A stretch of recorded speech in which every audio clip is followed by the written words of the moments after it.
And now, hey guys, so DJ the Guild Master, Westmoreland Gamers Guild. Today with Evan. You don't have a nickname yet, Evan. No. So what we're doing, a lot of guys see folks in the backgrounds, they ask questions and stuff, and so we're doing interviews with all the guild members. Evan happens to be one of our moderators on the Facebook page.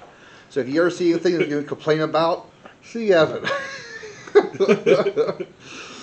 But other than that, so Evan, tell us about yourself a little bit. Like, what old games do you play? So I've been in hobbies for probably since high school, 20-ish years. Okay. I started with D&D in 3.0, and that moved into 3.5, and then from there I got into Warhammer. Okay. I got 2 Warhammer armies. Warhammer 40k armies. I have Okay. 2. I have 1 fantasy army, 1 Age of Sigmar army. Though they're technically both Age of Sigmar, that's a whole thing. And then I got into X-Wing and then a few other games. Okay. I think I've known you for better part of 15 or 16 years.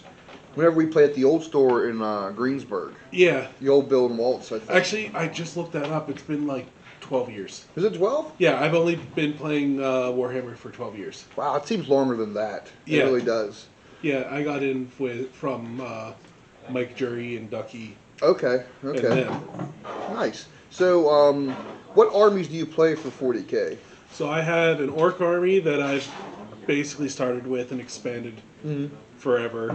And then I just recently got in a Necron army with 9th edition coming out. Okay. And I have 2,000 points of... I have actually like 1,700 points of Necrons. Okay. That was definitely a good box set to get started in Necrons. Yeah. Space Marine's not so much, but you could definitely double up the Necrons pretty easily in that box set. Yeah, I split that box set with some other guys, and that's how I got my parts. Now, you said X-Wing. Now, what X-Wing factions do you play? Or do you play... There's like, what, 5 factions for X-Wing? There is 7 factions for X-Wing now since 2nd edition took over. Oh, wow. It's a long... Yeah, it's so long I've been at X-Wing. It's good guys and bad guys for sequels, prequels, and the original trilogy, and Scum and Villainy. Oh, okay. Yeah, that makes sense. And I mostly play Scum and Villainy, but I have a little bit of the Resistance, which is the sequel, Rebels. Okay. I have a little bit of the Separatists. Okay. And I have a little bit of First Order and Empire. Nice. Okay. I know, like, if folks that don't know, you might have actually seen Evan on some live streams on some other really popular channels. I think, wasn't Gold Squadron you were on once? I was on Gold Squadron at least once, and a plug for my other friend. He does... Nick. Yeah, Nick. He does Duke of Gaming. Okay. And he does... Or Duke of Hobbies, I think is what he's called. Okay. And he does mostly X-Wing streams, and they have their own podcast that they've been doing. Oh, really? Yeah. You guys have to check that out. It's Duke of Gaming? Yeah. Okay. If I can find him, I'll put a link, because Nick used to play down here quite a bit, actually. When X-Wing was really big at the store. Unfortunately, it seems 2nd edition really drove a lot of the players like myself away. Yeah, it drove a lot of people away. And then they got a bunch of stuff that's happening now because they changed companies. If anyone follows anything from Legion, it's the same thing that's happening in X-Wing. Yeah. The whole Asmodee. Asmodee was just bought by a, I think, Swedish video game company. Oh, they were? Yeah, they were just bought. Huh. Yeah, so hopefully a lot of folks are saying that hopefully the company, since it's primarily based on gaming, video gaming obviously a little different, but they'll be more attuned to the customer base than what Asmodee was. Yeah, well, hopefully. I know with all the miniatures moved to Atomic Mass Gaming, which was what they shuffled everything to. Mm-hmm. Atomic Mass was such a small company beforehand. Yeah. That they're taking on such big things like Legion and X-Wing that they're having a rough time of it. And those aren't little IPs either. It's not just like a comic book franchise IP for independent. These are well-known IPs. Yeah. That you got thrown onto your lap. So, now, I know we've played in D&D groups together. Yes.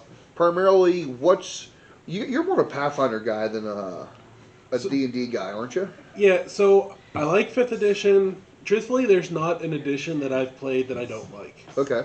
So I'm one of those guys that if the DM is good, the system will be good as well. So as long as I'm having fun with it, and I've never had a campaign where I've really not had fun. Okay. So that's fair. I just kind of dabble in everything with it. Okay. Have you played any of the Pathfinder 2.0 yet?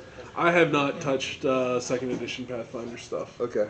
I dabble in a lot of third-party stuff in Pathfinder, though. I do a lot of stuff like Spheres of Power and Path of War, which is Dreamscard Press. Okay. Okay.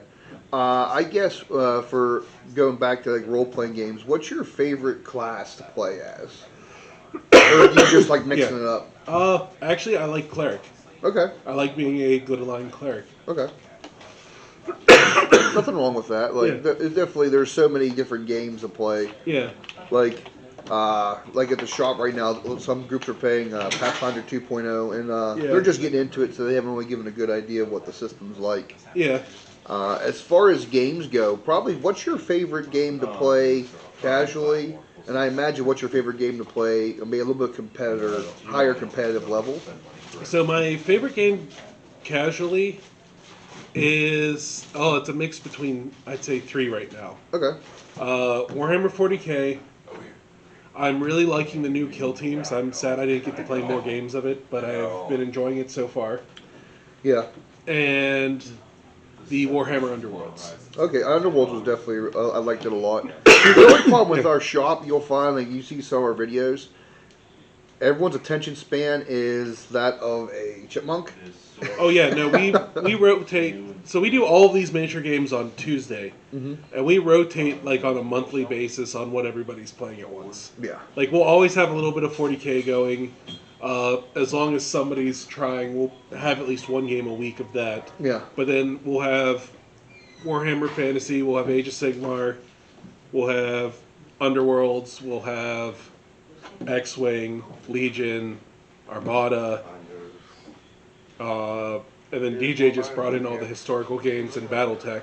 Yeah. So we got all that going as well. And we pushed because there's so many. I didn't want to flood one day out because I try to stick really strict with like this day is for your game here and stuff like that.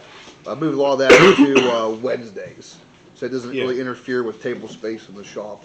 Yeah.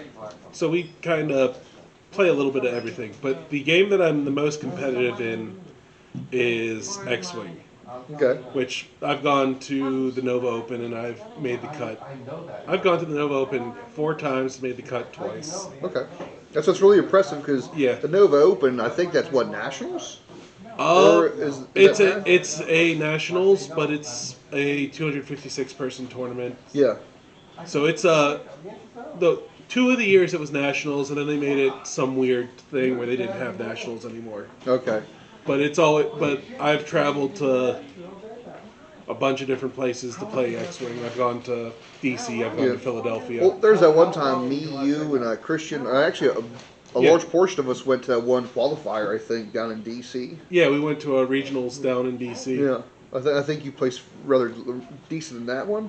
I placed kind of low in that one, but that's because we were driving down there at 3 a.m. Yeah, that was a rough one. We all got there freaking red-eyed, try to buy little ships around the table. And the store actually I had a problem with it because I'm used to playing X-Wing on normal height tables, and all the low tables were on Warhammer tables, which were like 3.5 was 4 foot tall. 4 foot tall, and I'm a tall guy. So I get a big overhead advantage from it, which isn't really that much of an advantage because if you sit down, you learn how to play it different. You learn how to judge space differently. But I had to learn looking at it from a different angle. Yeah. And once I got to those low tables, I was stuck on those low tables. Yeah. That was actually a fairly large event too. I think it was almost 100 people. I think whenever we went to that, it was fairly large. And anything like you like to plug towards the audience, like anything you like to add or anything like that? No, I think I already got it with Nick. Okay. All right. Well, I'd like to thank you for coming on, Evan. I do appreciate it. We're going to have some more of these kind of videos, like just people in the background or people helping produce the videos. But a lot of times you see me on there, but like I'm kind of trying to drive the forward so everyone like rotates through. And we will have Evan on playing some 40K sometime. It's honestly, it's me. I gotta get out of my 40K rut. Well, I still have a lot of things to paint as well, but so. I used to have a good bit of stuff. Yeah. We'll make it work. But all right, Eavn, thank you for being on. Well, thank you for having me. Oh, you're welcome. And we'll see you guys later. I always say keep your powder dry. Got any catchphrases, Evan? Sorry to put you on the spot. No, that's fine. All right, guys, we'll see you. Yep.